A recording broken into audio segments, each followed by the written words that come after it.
All right, so now you've gotten your interviews. You got an email about when to schedule your interview. You have the mindset in place. You've practiced your approach. You're preparing. So you're doing all the right stuff. But when do you actually schedule the interview? Believe it or not, there are good times and there are bad times. As an interviewer, you would have about 8-hour days of doing interviews.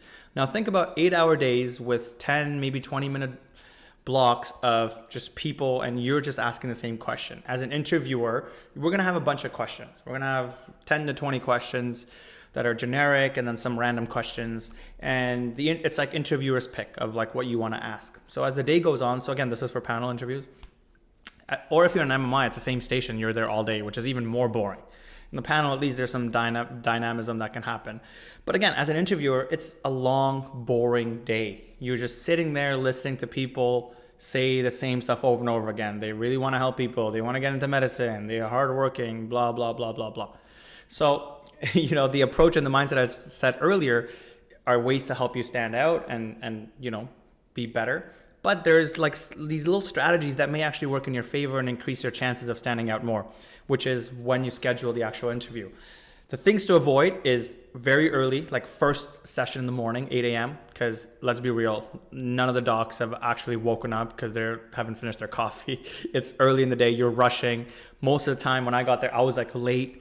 The other doctors were late. Some of the stations, the doctor wasn't even there, and we had to start without the doctor because the doctor was like scrambling for whatever other things were going on. So try not to be the first one in the morning and avoid being the last. Last in the day is probably the worst time slot because you're exhausted.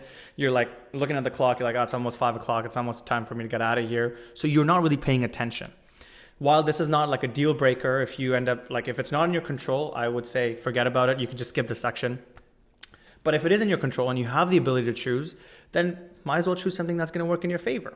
If you can't control it, don't worry. It's not a deal breaker. I remember I've been in last interview block, and then some incredible candidate comes in and they give an incredible answer, and you're still going to score them very high because you're like, okay, wow, out of everyone I saw today, this person clearly killed it. They know what they're saying. They know what they want done.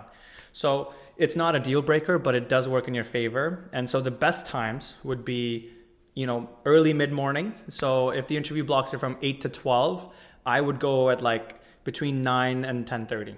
That's the ideal time slot.